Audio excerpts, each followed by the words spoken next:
Bon matin, Église Oasis. On a été bénis aussi hier. Je ne suis pas resté longtemps hier, mais c'était tellement une journée bénissante de voir, de pouvoir normalement s'impliquer en tant qu'Église, en tant qu'Église dans notre communauté, en tant qu'Église. Et merci encore pour ces heures et ces heures. Stéphanie prend le temps de remercier Jean, mais merci aussi pour ces heures qu'elle a mis pour pouvoir rendre aussi le projet possible comme cela. On rend gloire à Dieu pour cela. Ce matin, j'aimerais qu'on puisse regarder un passage, c'est dans le livre de Josué, et Josué chapitre 1. Et ma thématique ce matin, c'est se préparer à avancer. Et c'est drôle, ça va être comme un message qui prépare la thématique qui s'en vient quasiment. Et c'est intéressant parce que je crois réellement que Dieu nous appelle à pouvoir être des gens qui avançons. Et nous sommes appelés à avancer dans la vie, à avancer dans différentes sphères, à avancer spirituellement, à avancer dans nos relations, à avancer en tant que couple, en tant que famille, à avancer même au niveau, certaines personnes au niveau professionnel, ils veulent être capables de pouvoir progresser, avancer. C'est absolument vital aussi dans la vie d'une personne à pouvoir sentir qu'il avance et qu'il progresse. Et dans ce qu'on va regarder ensemble, on va s'inspirer de la vie et de l'histoire de Josué qui a passé une saison à tourner en rond avec des personnes, mais qui aussi en fait a reçu de Dieu une parole pour juste se préparer pour dire tu as besoin d'avancer. Et je crois réellement que Dieu aussi nous parle encore ce matin en disant nous avons besoin d'avancer, nous avons besoin de progresser dans notre vie, nous avons besoin d'avancer. Donc on va regarder ensemble dans Josué chapitre 1, versets 1 à 3. Le texte apparaît sur l'écran et la Bible déclare ceci. La Bible dit « Après la mort de Moïse, le serviteur de l'Éternel, l'Éternel dit à Josué, fils de Nun et assistant de Moïse, mon serviteur Moïse est mort. Maintenant, lève-toi, passe le Jourdain avec tout ce peuple pour rentrer dans le pays que je donne aux Israélites. Tout lieu où tu fouleras la plante de tes pieds, je vous le donne comme j'ai dit à Moïse. » Assez intéressant. Dieu donne une parole à Josué en disant « Moïse est mort. C'est fini. Moïse est mort. Maintenant, lève-toi. » Vous savez, il faut comprendre un petit peu le contexte dans la situation de Josué pour comprendre ce qui est en train de prendre place là. Dans le peuple d'Israël, pour comprendre ça, il faut reculer un petit peu, alors que le peuple d'Israël sort du pays d'Égypte, alors que le peuple d'Israël s'en va vers la terre promise, et ils sont dans la traversée du désert. Et alors qu'ils sont dans la traversée du désert, si vous lisez dans Deutéronome, vous allez voir que entre la montagne de Dieu qui est à Horeb, jusqu'à Kadesh Barnea, qui est littéralement aux portes de la terre promise, littéralement, il y avait 11 journées de marche. Donc, techniquement parlant, ce n'était pas supposé durer aussi longtemps. Vous comprenez un petit peu? Donc, il y a 11 journées de marche. Lorsque on fouille un peu, on sait très bien qu'ils vont se rendre même jusqu'aux portes, normalement, de la terre promise. Et Moïse va envoyer une douzaine d'espions pour aller explorer le pays pendant 40 jours. Donc, la douzaine d'espions, ce n'est pas des deux de pique là. Ce sont des leaders de chaque tribu qui sont choisis en tant que tels pour aller fouiller et vérifier le pays. Et ils vont explorer le pays au bout de 40 jours et ils viennent de ça. Et parmi ces 12 espions, il y a un leader qui s'appelle aussi Josué. Comprenez un petit peu? Donc, il fait partie de ces 12 espions. Il y a aussi Caleb. Et ce qui est drôle, on connaît normalement Josué et Caleb faisant partie des 12 espions, mais j'ai eu l'occasion une fois d'assister à une réunion de leaders, jeunesse, tout ça, de pasteurs, et le pasteur avait lancé un défi à d'autres pasteurs en disant, je donne $100 à quiconque est prêt à me dire le nom de un des 10 espions qui ne sont pas entrés dans la terre promise. Et personne, on se questionne, Et même moi qui suis un gars qui a une mémoire phénoménale, je voyais mes $100 partir. Tu sais, je dis, mais je ne me rappelais pas. Bref, je ferme la parenthèse. Mais on ne se souvient pas normalement de ceux qui ne sont pas rentrés. On se souvient de ceux qui sont rentrés, par exemple, en tant que tel. Et ça, juste ça, là, ça nous laisse une leçon. Et les 10 espions reviennent, etc. Et finalement, ils ont un rapport qui est mitigé. Un rapport qui dit, oui, les villes sont vraiment extraordinaires, tout ça, mais il y a vraiment c'est un pays qui est vraiment, où coule le lait, le miel, on voit les fruits, mais les villes sont aussi fortifiées. Mais il y a des géants, mais on ne pense pas qu'on va être vainqueur. Nous étions à nos yeux et à leurs yeux comme des sauterelles. Et finalement, ce qui va prendre place, c'est que le peuple se met à brailler leur vie, ils se mettent à chialer, ils murmurent, ils pensent normalement même lapider Moïse, tout ça, et Aaron. Et Dieu vient au milieu de tout ça, et Dieu dit, là je dis en version québécoise, je suis tanné. Là, ça y est, ces gars-là, ils n'arrêtent pas de chialer en bon québécois. Et on va les ramener dans le désert. Les 40 jours que chacun a exploré vont devenir normalement 40 ans dans le désert. Et seulement Josué et Caleb vont rentrer dans le pays promis. Et il dit en plus de ça, il dit, vos enfants que vous dites ils mourront dans le désert, c'est vos enfants qui vont rentrer dans la terre promise finalement. Mais toute cette génération-là de 20 ans et plus, donc si tu as 20 ans, fini pour toi, et vous allez mourir dans le désert. Et c'est dans ce contexte-là que Josué apparaît. Et c'est dans ce contexte-là que Josué doit tout simplement retourner au désert avec les autres jusqu'à la mort de toute la génération Moïse. Imaginez-vous un petit peu un instant. C'était même pas sa faute. Mais il subissait littéralement la conséquence des autres. Et il est en train de se préparer pour avancer. Et Dieu, après la mort de Moïse, après la mort de la génération de Moïse, il dit, OK, c'est le temps maintenant d'avancer. C'est le temps maintenant de pouvoir progresser. C'est le temps de pouvoir normalement te lever et rentrer dans la terre promise. C'est le temps de pouvoir aller dans ce que j'ai planifié pour vous. C'est le temps de pouvoir saisir les promesses. C'est le temps de pouvoir, pas juste te rappeler des promesses, mais de pouvoir rentrer dans toutes les promesses et dans chaque terre, chaque morceau de terre, où est-ce que la plante de tes pieds va fouler, je te le donnerai. Et quand on regarde normalement la vie de Josué, on regarde le parcours de Josué, on regarde le leadership de Josué qui se lève à travers tout ça, il y a des leçons qu'on voit que Dieu va utiliser pour juste préparer son leader à pouvoir être un leader triomphant pour rentrer dans ce que Dieu veut pour lui. Et ce matin, je veux qu'on regarde juste 3 aspects. Il y en a plusieurs, je peux en parler de plusieurs choses et puis je ne veux pas être très long ce matin, mais il y a 3 aspects que je pense encore, qui sont encore pertinents pour nous. Plus de 4000 ans plus tard, qui sont encore pertinents pour nous, pour personnes qui aspirent à avancer, pour des gens qui aspirent à progresser, qui sont pertinents pour un leader qui aspire à rentrer dans ce que Dieu veut pour lui, pour avancer. Et j'aimerais partager avec vous tout simplement l'art de protéger son cœur. L'art de protéger son cœur qui te permet d'avancer. L'art de pouvoir apprendre du passé et l'audace de se lever. L'art de protéger son cœur pour pouvoir avancer.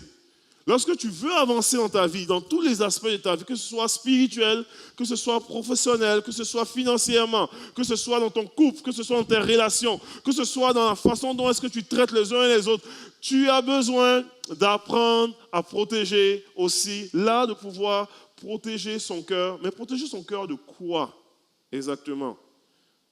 Je vais raconter un petit peu l'histoire de Josué en expliquant un petit peu ce qui a pris place. Quand on regarde dans les Écritures, si on lit dans Deutéronome, tout ça, quand on parle de l'art de protéger son cœur, et je vais raconter brièvement l'histoire. Quand Dieu parle, il dit, dis-leur, il dit, je suis vivant. Deutéronome chapitre 14, il dit, dis-leur, je suis vivant, dit l'Éternel. Il dit, je ferai ainsi, il dit, je vous ferai ainsi que vous avez parlé à mes oreilles. Il dit, vos cadavres tomberont dans ce désert, vous tous, dont on a fait le dénombrement. en comptant depuis l'âge de 20 ans et au-dessus, et qui avaient murmuré contre moi. Il dit, vous rentrez point dans le pays que je vous ai juré pour vous habiter, excepté Caleb et Josué, fils de Nun. Il dit, et vos petits-enfants, dont vous avez dit, ils deviendront une proie, je les y ferai rentrer, et ils connaîtront le pays que vous avez dédaigné. Il dit, vos cadavres vous tomberont dans le désert, et vos enfants paîtront 40 années dans le désert et porteront la peine de vos infidélités jusqu'à ce que vos cadavres soient tous tombés dans le désert. De même que vous avez mis 40 jours pour explorer le pays, vous porterez la peine de vos iniquités 40 années, une année pour chaque jour. Et vous saurez ce que c'est que d'être privé de ma présence. Moi, l'Éternel, j'ai parlé. Ouch! Imaginez-vous un petit peu. Quand je parle de l'idée de protéger son cœur, moi je suis un gars très pragmatique naturellement. Josué qui entend ça a toutes les raisons d'être amer, de développer une amertume contre ceux à cause de qui il est presque poigné dans le désert. Comprenez-vous un petit peu? Il a toutes les raisons de pouvoir être même, de pouvoir normalement dire, ok, s'il est très machiavélique, ok, il faut que toute la génération de 21 plus meure, on va les aider à mourir vite. Comprenez-vous un petit peu? C'est fou. Bon, on dit ça, c'est parce que je travaille en prison, je dis ça. Non, mais dans un contexte comme cela, puis il y a des personnes qui vont me dire, dans un contexte comme cela, Josué, dans tout ça, il n'est pas impliqué. Lui et Caleb ne sont pas de ceux qui ont chialé, ne sont pas de ceux qui sont pleins, mais ils sont de ceux qui vont vivre pendant 40 ans dans un désert. Et il y a tout le potentiel là de pouvoir être animé d'amertume, d'animer de mauvaises pensées, d'animer de frustration, d'animer. Et il a des raisons. Tout comme nous avons probablement aussi des raisons des fois pour être amers. Il y a des choses qu'on vit dans nos vies, nous avons des raisons pour être frustrés, nous avons des raisons, et puis ça peut être des raisons légitimes ou non légitimes. Mais nous avons toutes sortes de raisons comme cela. Mais Josué est conscient que s'il veut avancer, puis le livre de Nombres a une description un petit peu de la traversée du désert que vous pouvez prendre le plaisir de lire. Les gens n'aiment pas trop lire les livres de Lévitique, tout ça, mais non, mais intéressant à lire quand même. Mais vous allez voir dans la traversée du désert, même des informations sur Josué. Lorsqu'on parle de Moïse qui rentrait dans la tente pour parler avec Dieu, qui rentrait dans la présence de Dieu. Et puis on dit, à un moment donné, Moïse sortait de la tente d'assignation, la présence de Dieu. Mais on dit, mais son serviteur Josué, alors que c'est même pas ça, il restait lui dans la présence de Dieu. Comprenez-vous un petit peu? Mais lui, il restait encore plus longtemps. On voit un petit peu toute l'attitude de Josué au milieu du désert, au milieu de la longueur du désert, qui n'est même pas sa faute. La Bible ne donne pas la description de qu'est-ce que Josué faisait. J'ai ma petite idée d'un point de vue personnel par rapport à qu'est-ce que Josué faisait. Personnellement, je vous partage cela. Personnellement, je crois que Josué a été normalement le premier pasteur jeunesse de la Bible. Parce que alors que la génération de 21 plus était appelée à mourir dans le désert, moi j'aurais été à la place de Josué, j'aurais mis beaucoup d'énergie à préparer la prochaine génération. À préparer les moins de 20 ans. À pouvoir normalement juste investir en eux. À pouvoir dire, écoute, c'est avec eux que je vais rentrer, je vais m'assurer qu'ils ne soient pas aussi chers que le Père. Je vais normalement investir en eux en tant que tel. Donc, il y a ce côté-là qui est intéressant. Mais au-delà de tout ça, on voit dans la vie de Josué cet aspect-là de protéger son cœur. Protéger son cœur contre toutes ces choses-là, contre l'amertume, les frustrations. Et toute personne aspirant à avancer a besoin de protéger son cœur. Dans Proverbe, on parle de ça, Proverbe 4, 23, il dit, garde ton cœur plus que toute autre chose, car c'est de lui qui découlent les sources de la vie. Il y a une dynamique où est-ce que nous avons besoin, lorsque nous voulons avancer, ne point laisser de place aux éléments qui vont venir normalement brouiller notre cœur. Brouiller notre cœur vis-à-vis de Dieu, brouiller notre cœur pour les autres. Mais nous avons besoin de pouvoir préserver cela. Elle est précieuse. C'est vraiment précieux en tant que tel. Alors que les événements de la vie, alors que les circonstances de la vie font qu'on peut normalement développer des pensées négatives, nous avons le choix de pouvoir mettre cela de côté. Nous avons le choix de pouvoir normalement dire, ok, ça c'est plate, ça c'est pas ce qui est supposé arriver, ça c'est ce qui n'est pas... Mais qu'est-ce que je fais vis-à-vis de cela? Les circonstances ne sont pas contrôlables, mais notre réponse est notre responsabilité. Comprenez-vous un petit peu? Les circonstances de la vie, les situations ne sont pas contrôlables. Le 40 ans dans le désert, dans la vie de Josué, ne dépend pas de lui. Mais la façon dont est-ce qu'il va vivre ces 40 ans dans le désert était sa responsabilité. Et il pouvait être, et quand on regarde dans l'histoire, on regarde il y en a qui ont vécu avec beaucoup de frustration, ils ont chialé. Vous savez, j'aime énormément le récit du désert. Ça laisse beaucoup d'informations. Une des informations que ça laisse, c'est que le peuple a vécu beaucoup de miraculeux, mais les miracles n'ont pas empêché les murmures.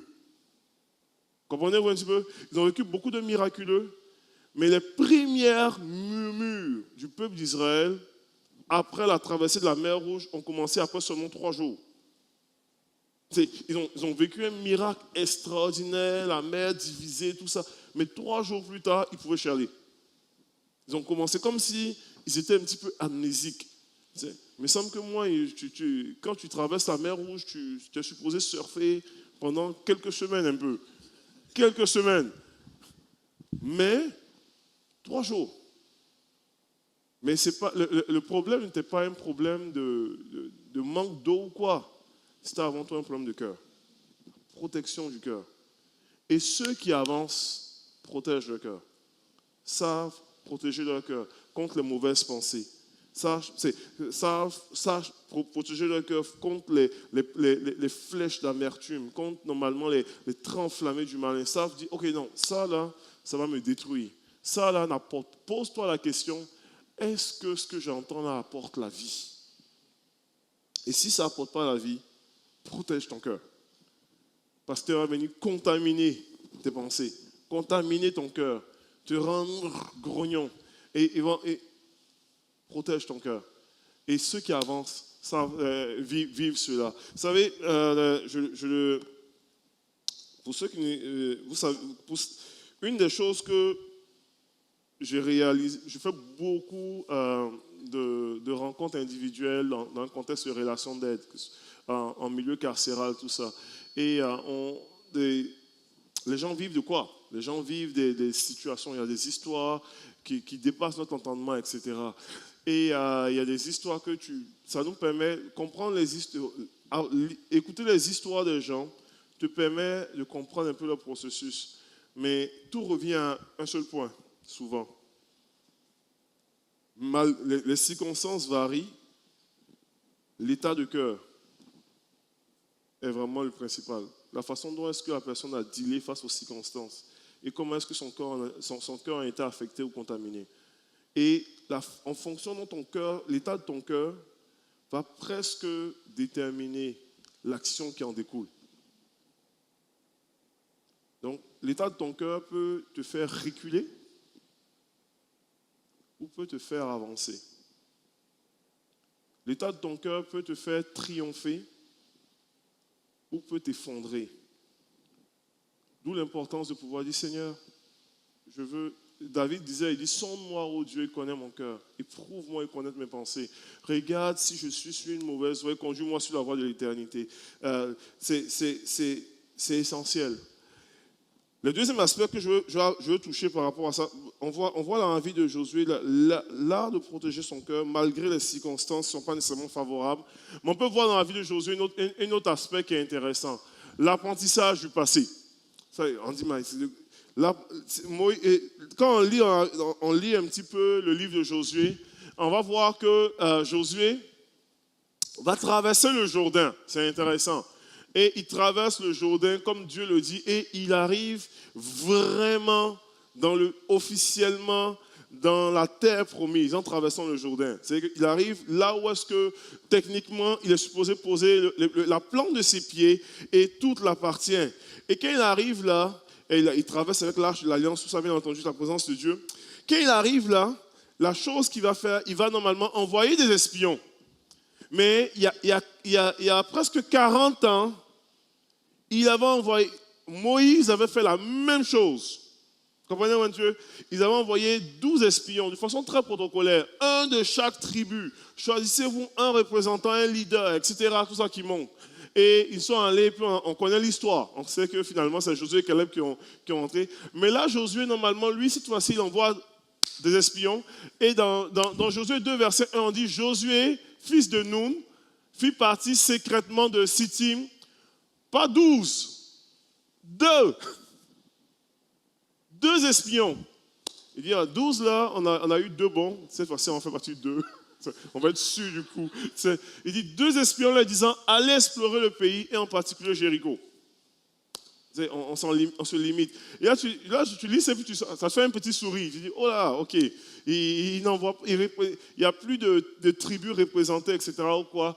Je crois réellement qu'une des choses que Josué a saisies à travers toute sa marche avec Moïse, tout en honorant le leader, c'est d'apprendre qu'il y a des choses là dans la vie que je ne reproduirai pas exactement. Je vais le faire, mais je vais le faire différemment. Et les personnes qui avancent dans leur vie ont appris à faire du passé, normalement, un enseignant plutôt qu'un obstacle. Comprenez-vous? Ton passé peut devenir normalement un obstacle. Tu peux avoir vécu des choses lourdes dans le passé, des situations difficiles. Tu peux avoir vécu des épreuves dans le passé, des situations qui sont horribles. Vous savez, vous pouvez normalement, je peux me tenir devant vous et puis vous dire qu'il y a des événements dans mon passé qui ont été des bombes dans ma vie en tant que tel.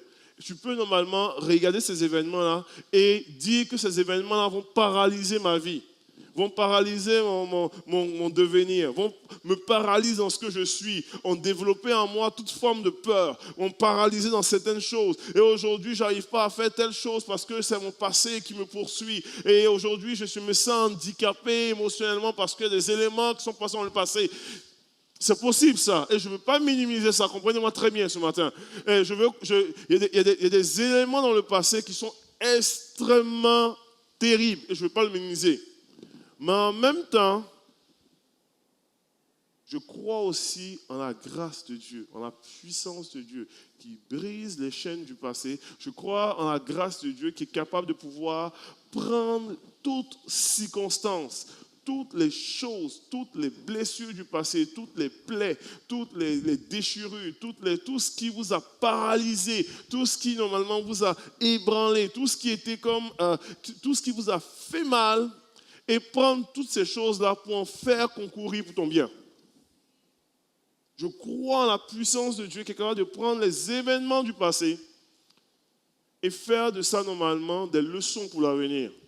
Des choses, et d'utiliser même les blessures du passé pour faire de ça normalement des catalyseurs pour ton ministère.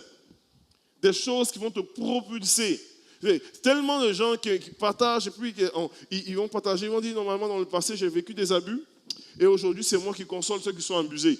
Des gens qui ont vécu des blessures du passé et qui pensent les plaies de ceux qui ont vécu ça. Comment est-ce que, normalement, Dieu est capable de pouvoir prendre les événements de la vie qui t'ont amoindri, qui t'ont atrophié, pour faire de ça des événements qui vont normalement te propulser dans ce que Dieu veut pour toi.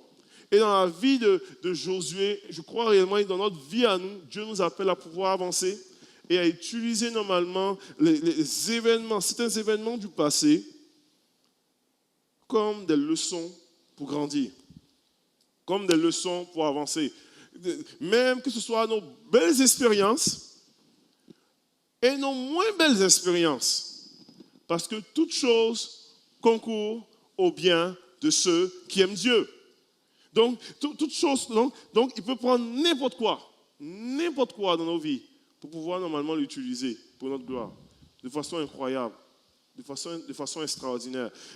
Comment on appelle, ce matin, j'ai écouté, hier j'ai texté avec un de mes ex-détenus qui était dans une église hier, et puis il m'a texté, il m'a dit, prie pour moi. Puis il visite plusieurs églises là. Puis, prie pour moi. Puis il me disait, parce que j'ai un témoignage. Il dit, j'apporte le témoignage dans une église, etc. Puis je dis, oui, je prie pour toi. Mais c'est un exemple concret. Aujourd'hui, on l'invite partout pour raconter son témoignage. Pourquoi? Moi, on ne m'invite pas, moi. Bon, on m'invite aussi, c'est pas vrai. Mais on ne m'invite pas dans le même contexte. Parce que moi, je vais en prison, mais je ne dors pas en prison. Lui, il a fait de la prison, il était dans un gang de rue, etc. Vécu toutes sortes de choses bizarres. Puis Dieu a allé le chercher dans le fond de sa prison. Il a donné sa vie au Seigneur, une vie transformée. Il marche avec Jésus. Et à cause de ces événements du passé, à cause de ces blessures du passé, à cause de son sentiment de rejet, tout ce qu'il a vécu, estime de soi, à cause de tout ce qu'il a vécu qui était complètement dégueulasse, là. Comprenez-moi très bien. Je suis en train de dire, actuellement, allez-y, let's go, allez-y, poignardez, quelqu'un peut revenir. Mais à cause de tous ces événements-là, Dieu a utilisé toutes ces mauvaises expériences pour faire de ces témoignages puissants aujourd'hui. Donc, quel que soit ton passé aujourd'hui, quel que soit ce que tu as vécu, et puis croyez-moi, je ne veux pas minimiser ce que vous avez vécu. Je ne veux pas minimiser vos blessures. Je ne veux pas minimiser vos déchirures. Je ne veux pas minimiser vos abus. Je ne veux pas minimiser ce que certains événements, ce que certaines personnes vous ont fait subir. Je suis extrêmement compatissant par rapport à cela. Mais quel que soit ce que tu as vécu, quelles que soient tes plaies, quels que soient les moments de rejet, quels que soient les moments de déchirure, quelle que soit la façon dont est-ce qu'on t'a traité, quelle que soit la façon dont est-ce que des personnes te traitent peut-être même encore aujourd'hui, quelles que soient les incompréhensions, quels que soient les problèmes qui te sont tombés par-dessus la tête, quels que soient tes défis actuels, quels que soient tes défis financiers, quels que soient peut-être même tes défis relationnels présentement, quel que soit, laisse-moi te dire, quelle que soit ta solitude ce matin, je veux déclarer que Dieu est capable de prendre toutes ces choses-là, tout ce qui te semble noir et difficile, pour faire quelque chose de glorieux et de miraculeux. Et il y a une possibilité de regarder ces choses-là, non pas comme un obstacle, mais comme normalement un tremplin dans ce que Dieu va faire avec toi. Et un moyen de pouvoir dire, va saisir ça pour glorifier son nom et pour pouvoir normalement t'amener à te propulser d'une façon extraordinaire, d'une façon puissante. Donc, il y a une dynamique où est-ce que tu as besoin de pouvoir garder ton cœur, protéger ton cœur contre l'amertume, protéger ton cœur contre les frustrations de la vie, protéger ton cœur contre toutes ces choses-là. Apprendre du passé. Puis, dans la vie de Josué, ce qui est intéressant, c'est qu'il a appris, quand il tient ses discours, les premiers discours de Josué sont des discours qui vont même honorer même Moïse. Il dit, souvenez-vous de ce que Moïse nous a dit, vous a dit lorsque les conseils qu'il a. Il ne va pas nécessairement arriver puis dire, bon, ok, Moïse est mort. Maintenant, les choses vont changer. Voici, on sait très bien que Dieu a déclaré comme cela. Et puis, on va voir que Josué, dans ce qu'il va accomplir, est différent un petit peu de Moïse parce qu'il va en conquérant. Mais il ne méprise pas le passé. Il ne méprise pas l'œuvre des pères. Il ne méprise pas l'action de Moïse. Il ne méprise pas ce qui a été fait. C'était dans une saison. La façon de gérer était dans une saison. Le passé était dans une saison. Et ça a laissé des leçons incroyables pour pouvoir progresser dans l'avenir. Et ceux qui avancent savent apprendre du passé, comprennent les choses, discernent pour pouvoir mieux progresser. Et je vais terminer avec ma dernière pensée ce matin. Donc, il y a l'idée de protéger son cœur, l'idée d'apprendre du passé. Je vais terminer avec l'idée de oser se lever. Vous savez, les Écritures sont extraordinaires. Dieu parle à Josué d'une façon particulière. Il dit, mon serviteur Moïse est mort. Maintenant, lève-toi, passe le Jourdain avec tout ce peuple pour entrer dans le pays que je donne aux Israélites. Il dit, il continue toujours à parler en disant, je serai avec toi comme j'ai été avec Moïse, tout ça ou quoi. Mais Dieu, à 3 reprises, va répéter même chose. Il va dire normalement, fortifie-toi et prends courage. Car c'est toi qui mettras ce peuple en possession du pays que j'ai juré à leurs ancêtres de leur donner. Il dit seulement fortifie-toi et aie bon courage en te conformant fidèlement à toute la loi que Moïse, mon serviteur, t'a prescrite. Que ce livre de la loi, c'est dans les points de ta bouche, médite le jour et la nuit pour agir fidèlement selon ce qui est écrit. C'est alors que tu auras du succès dans tes entreprises, c'est alors que tu réussiras. Il dit, ne t'ai-je pas ordonné, fortifie-toi et prends courage. Ne sois pas effrayé ni épouvanté, car l'Éternel, ton Dieu, est avec toi où que tu ailles. Moi, en général, quand Dieu te dit fortifie-toi et prends courage, fortifie-toi et prends courage, fortifie-toi et prends courage, parce que du courage, là, tu en auras besoin. Et lui qui sait toutes choses, là, quand il te dit prends courage, c'est parce que, ce qui est en avant, là, du courage, tu en auras vraiment besoin. Et c'est extraordinaire, parce que c'est exactement ça. Josué, il y a 40 ans, il est allé explorer le pays promis. Comprenez-vous un petit peu? C'est intéressant parce qu'il allait explorer le pays promis, puis il est conscient que 40 ans plus tard, peut-être les choses ont changé. Si vous reculez, moi ça fait 20, presque, même pas 20 ans, ça fait 19 ans que je suis au Québec, puis ça fait juste 19 ans. Mais le Québec, il y a 19 ans, ça a changé un petit peu. Comprenez-vous un petit peu? Et là, il envoie encore les gens pour aller explorer tout ça. Presque 40 ans plus tard. Et puis Dieu lui parle. Dieu lui fait comprendre pour dire, hey, courage. Parce que tu vas rentrer, je te le donne, mais courage. Josué a besoin d'avoir une audace à ce moment-là. Une audace de pouvoir se lever. Une audace. Et vous savez, l'histoire, Jéricho était une ville extrêmement fortifiée. Il a besoin d'avoir une audace pour faire face devant. Les géants n'ont pas disparu, ils sont encore là. Les villes fortifiées, 40 ans plus tard, sont probablement plus fortifiées. Comprenez-vous un petit peu?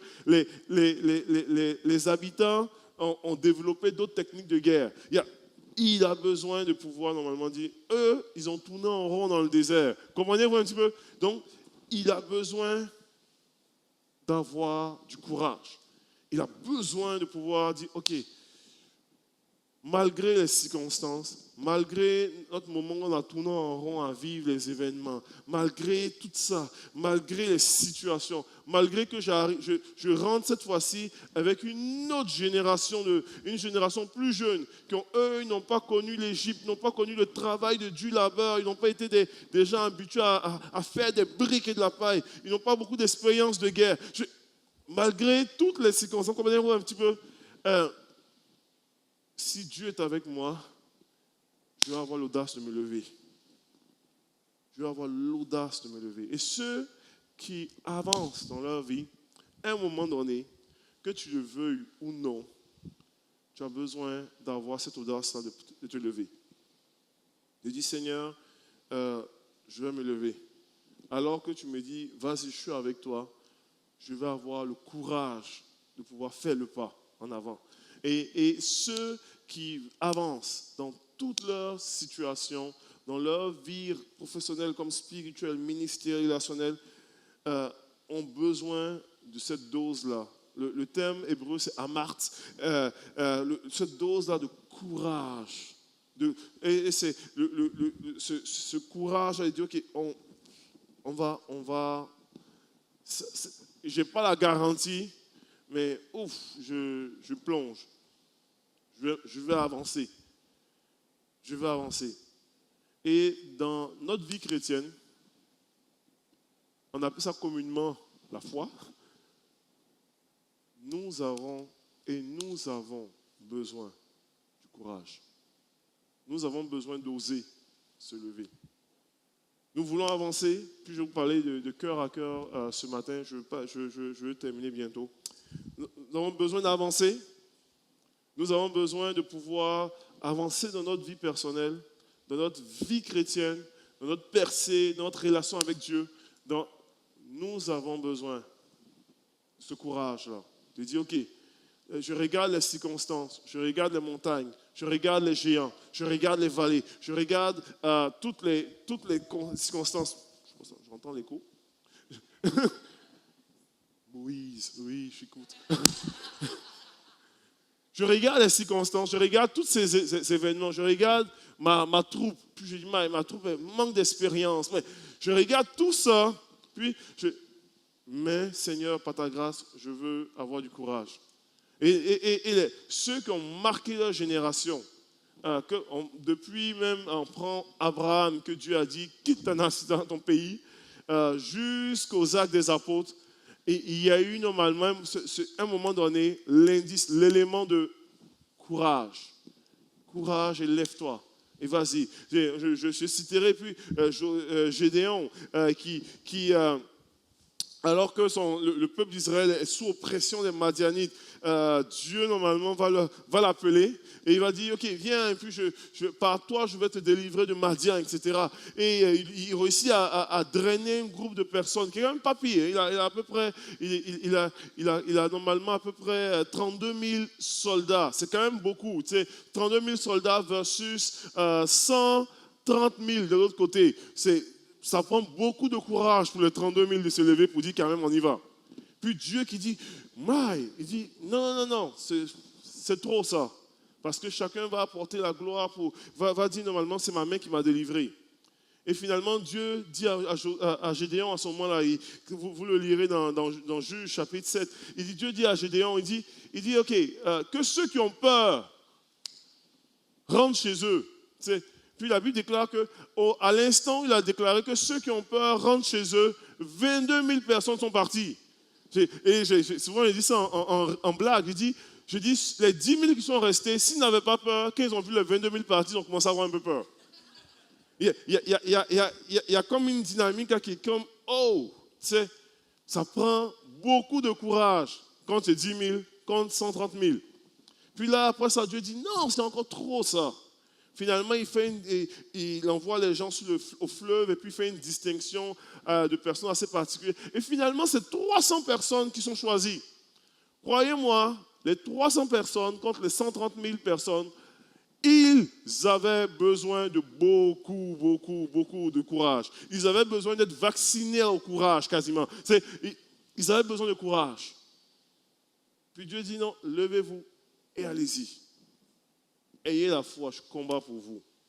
Et des moments comme ceux-là, dans nos vies, où est-ce que nous devons faire face à notre Jéricho? Il y a des moments comme ça dans nos vies où nous devons faire face à nos géants. Il y a des moments comme ça dans nos vies où nous devons faire face à nos Madianites. Il y a des moments comme ça dans nos vies où est-ce que Dieu, normalement, nous appelle à protéger notre cœur et nous appelle à pouvoir apprendre du passé, mais avoir l'audace de se lever. David a eu un moment donné, alors qu'il protégeait son cœur au milieu d'une famille dysfonctionnelle, où est-ce qu'il a eu un moment donné à apprendre du passé, parce que lorsqu'il tient le discours devant Saül, il dit, le Dieu qui m'a délivré du lion et de l'ours dans le passé est le même qui sera avec moi contre ce géant. Comprenez-vous un peu? Et il avait besoin de cette même audace pour se lever, pour affronter le Goliath de sa vie. Ceux qui avancent, vous allez voir qu'il y a un dénominateur commun, souvent qui revient toujours. Le cœur, les leçons du passé et le courage. Je vais inviter les musiciens à avancer. On va terminer notre réunion aujourd'hui.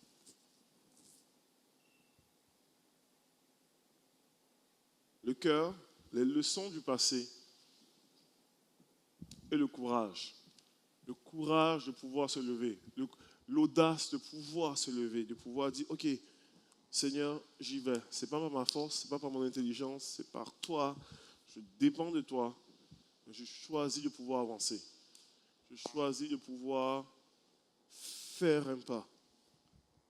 Faire un pas. Et de pouvoir te faire confiance dans la circonstance. Te faire confiance. Vous savez, moi je suis un tripeux, j'aime lire les biographies. L'histoire des gens, j'aime l'histoire. Et l'histoire des gens, normalement, me fascine. Ça m'inspire, personnellement.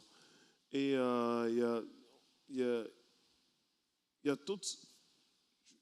Je lis que ce soit je peux lire des histoires de personnes qui ont été des leaders extraordinaires, incroyables, dans le monde séculier, des hommes politiques, des Winston Churchill, des choses comme cela. Je peux lire des histoires de personnes qui ont impacté le monde connu de l'époque, qui ont impacté l'Église, qui ont impacté l'histoire de l'Église, qui ont impacté en fait le ministère, que ce soit Martin Luther, etc.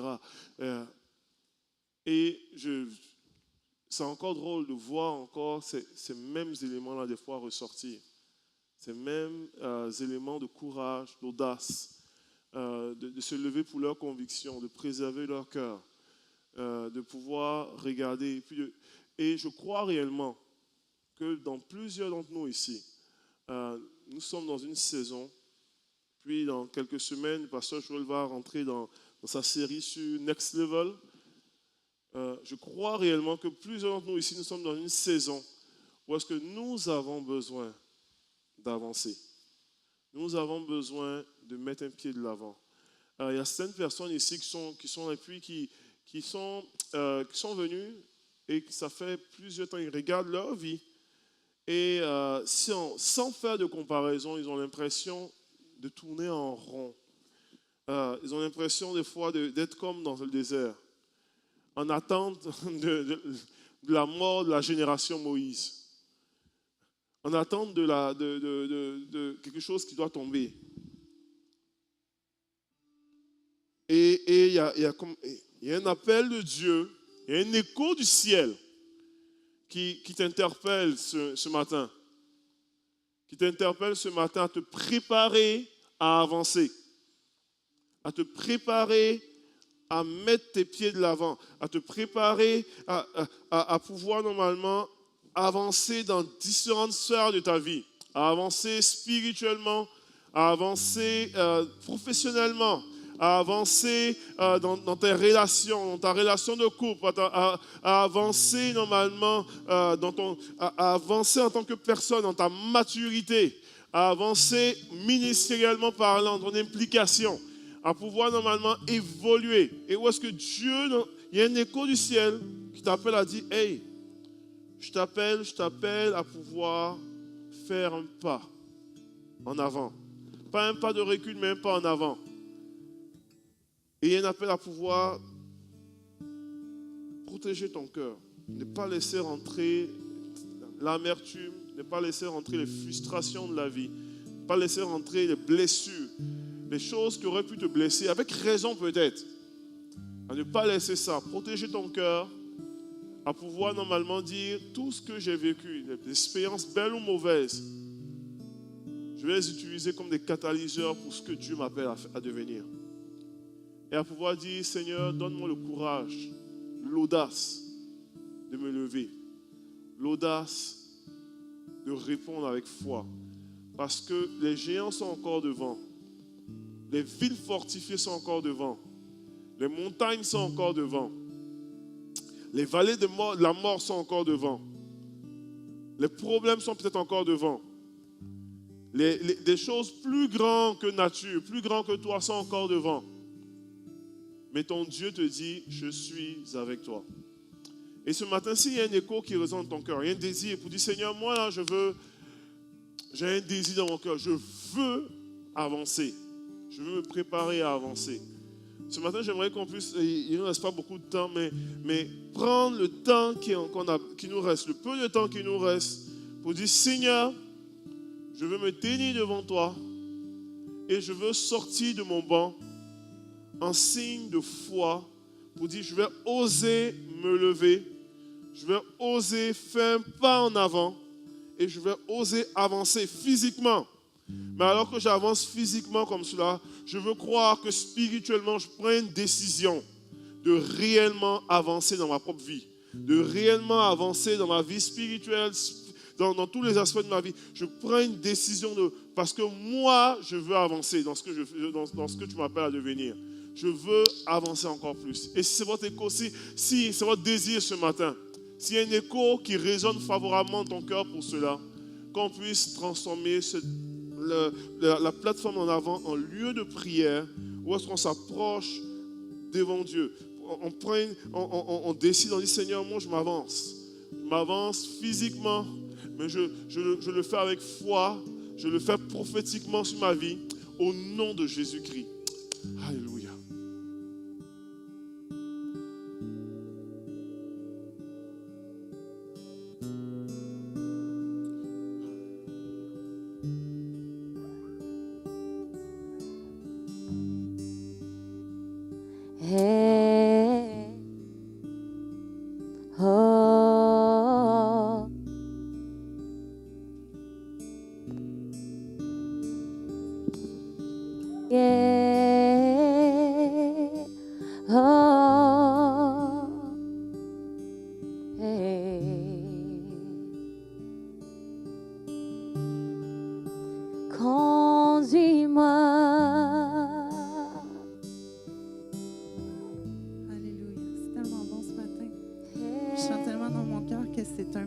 Qui peut vraiment être déterminant pour certaines personnes aujourd'hui.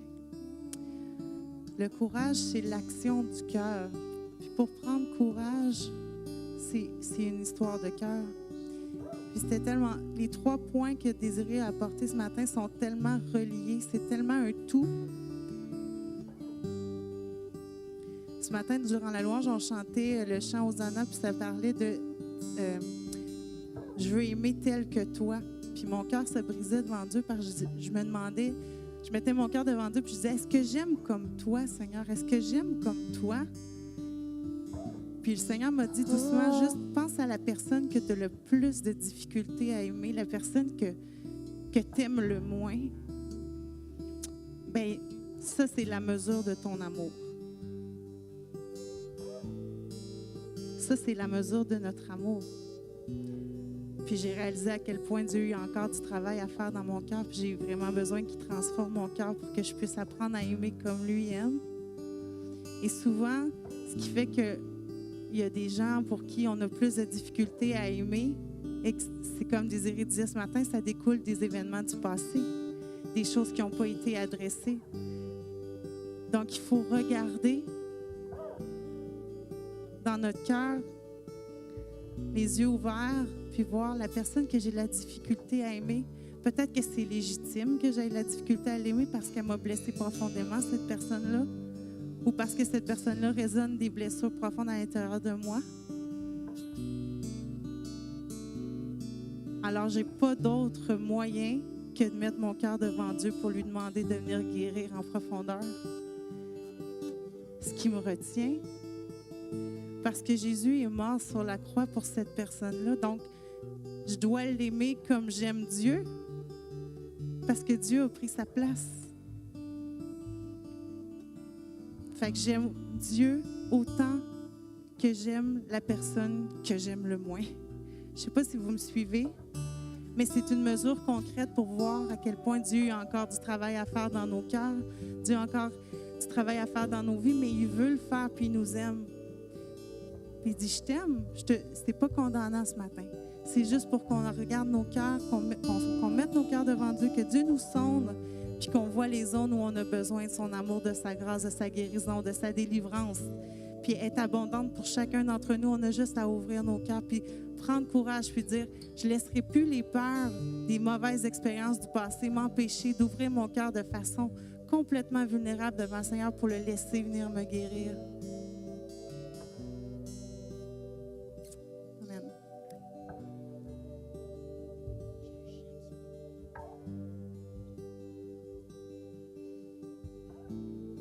Ce matin, pendant que Désiré parlait, le Seigneur me rappelait un chant que j'ai composé, ça fait pas longtemps, puis ça fit vraiment, puis j'avais vraiment à cœur de le chanter pour vous ce matin.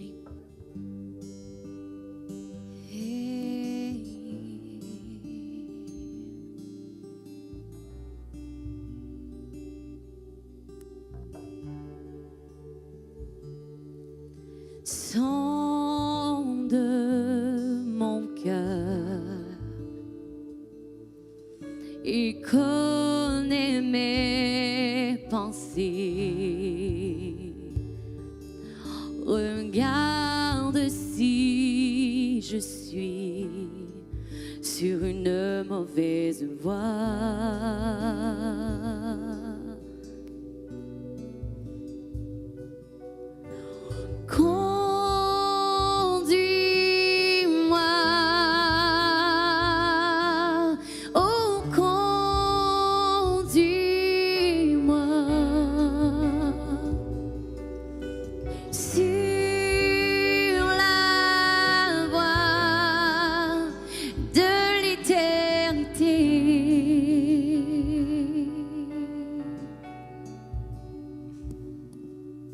Je choisis d'aimer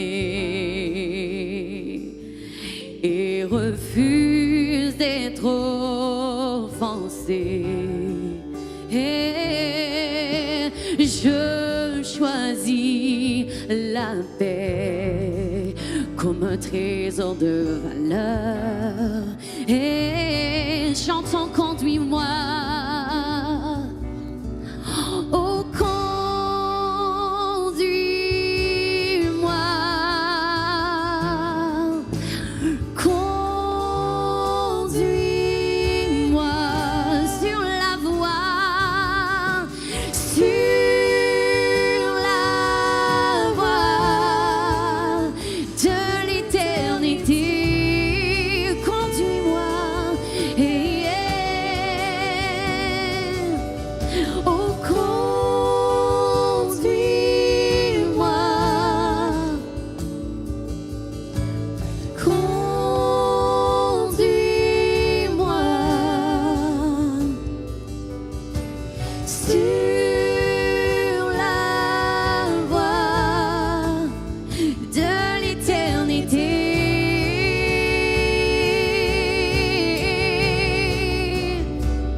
Tu me remplis de courage et je peux me lever et avancer vers ma destinée. Tu me remplis de courage et je peux me lever et avancer dans ma destinée. Conduis-moi, oh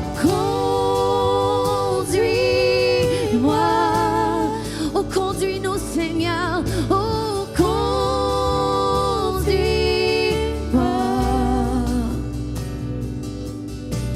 sur la voie de l'éternité. Conduis-moi.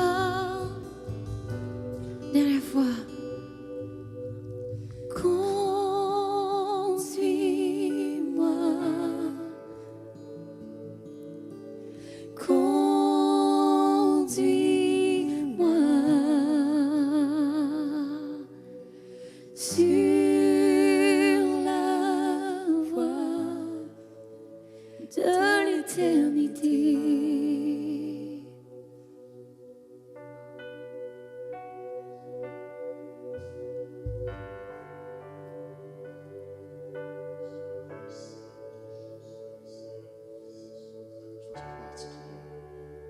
Nous interpelle Et il fait une œuvre dans nos cœurs, dans nos vies. Saisissons-le avec foi ce matin. Saisissons-le avec foi ce matin. Je vais vous demander de faire quelque chose de particulier, de répéter après moi cette prière-là. Seigneur Jésus, nous sommes devant toi. Nous avons fait le choix de faire un pas en avant.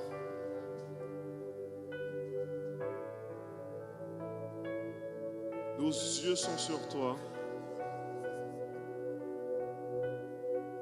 Notre espoir est en toi. Regarde nos cœurs. Et nous prions ce matin que le passé ne soit plus un obstacle, mais une leçon pour l'avenir. Et nous osons nous lever dans le nom de Jésus. Amen. Seigneur, je bénis, Seigneur Dieu, ton nom pour tes enfants. Seigneur, je veux déclarer au nom de Jésus prophétiquement, Père, une nouvelle saison dans leur vie, pour plusieurs.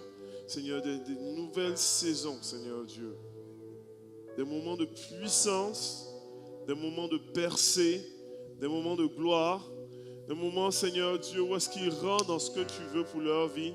Des moments, Seigneur Dieu, de rentrer dans leur destinée, de rentrer dans la terre de terre promise, Seigneur Jésus. Des moments de combat, mais des moments de victoire. Des moments, Seigneur, glorieux, roi des rois. Et je prie, Père éternel des armées, que nous puissions, dans cette prochaine saison, avancer, progresser dans tous les aspects de notre vie. Prie, Seigneur Dieu Tout-Puissant, pour un amour grandissant pour toi, un amour grandissant pour notre prochain, dans le nom de Jésus. Dans le nom de Jésus. Alléluia. On peut juste remercier Pasteur Désiré pour ce matin. Merci pour ta parole, Des. Juste avant, prenez place rapidement. Je veux juste faire un petit quelque chose avant de vous libérer. Ça met bien la table sur la série qui s'en vient cet automne. J'aimerais ça inviter David et Lily juste venir avec nous.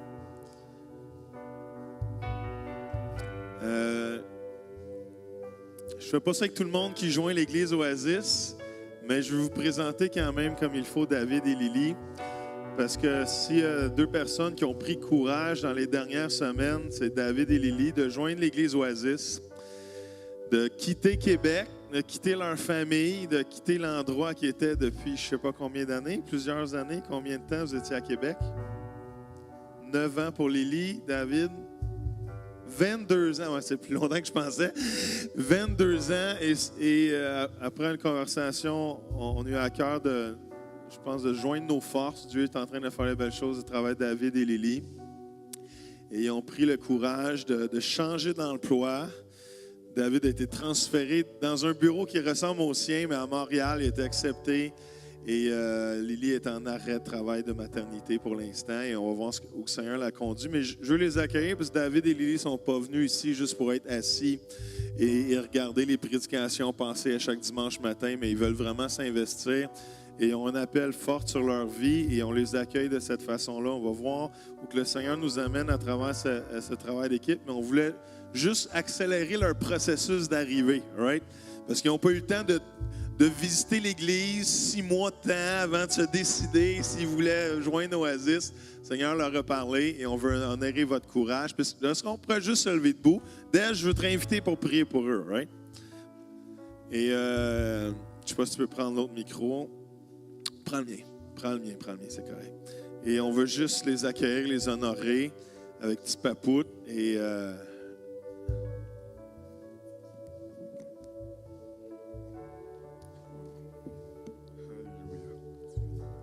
Père, on veut te bénir pour ce couple, Seigneur, pour cette famille, Seigneur Dieu, qui se joignent à la grande famille Oasis. On veut, Seigneur Dieu, te remercier pour des ouvriers dans ta moisson. Seigneur, merci pour leur cœur, pour leur courage, pour leur soif de Dieu, pour leur soif de plus, Seigneur Dieu, pour leur soif de te servir, pour leur amour pour toi, pour leur amour pour les gens. Et Seigneur, on prie que tu puisses, Seigneur Dieu, les bénir, qu'ils soient eux-mêmes, Seigneur, ressourcés ici, qu'ils soient, Seigneur, des instruments de paix, des instruments, Seigneur Dieu, qui vont, Seigneur, propulser ton Église, Seigneur Jésus.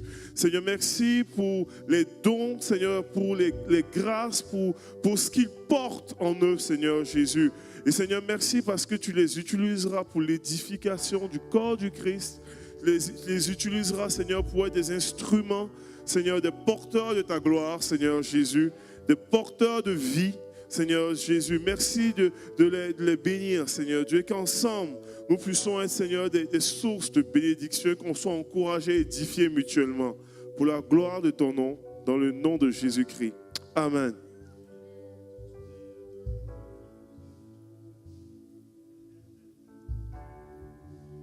Bonjour à tous et à toutes. C'est vraiment un honneur pour nous d'avoir changé selon la direction que ce Seigneur nous donnait depuis au moins un an et demi, 2 ans, de venir vous rejoindre.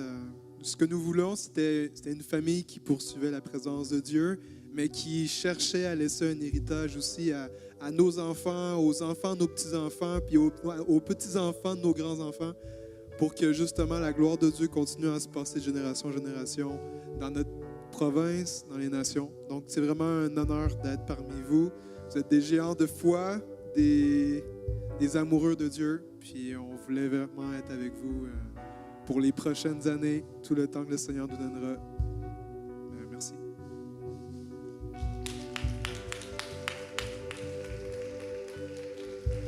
All right. Amen. C'est le fun. Moi, je suis toujours émerveillé quand le Seigneur dit à du monde de déménager puis s'en venir à Oasis. Ça veut dire quelque chose. Dieu est en train de faire quelque chose. Je pense à Stéphanie puis René. On voit le fruit de ce qu'ils portent. Je pense à Vincent Caro. Je pense à eux et d'autres aussi. Il y en a d'autres qui sont en train de me souffler à l'oreille, qui veulent déménager aussi. Ils trouvent que la Rive-Nord, c'est loin. Alors, Seigneur, amène-les parmi nous parce que Dieu est en train de faire quelque chose. On vous aime. Reposez-vous très, très bien. Il y en a qui ont travaillé fort en fin de semaine. Et on vous bénit la semaine prochaine. On se voit au campus Sainte-Julie, baptême d'eau. Comment il y en a qui vont mourir, ressusciter à la vraie vie. Alors, on vous aime. Merci Ben et à la semaine prochaine.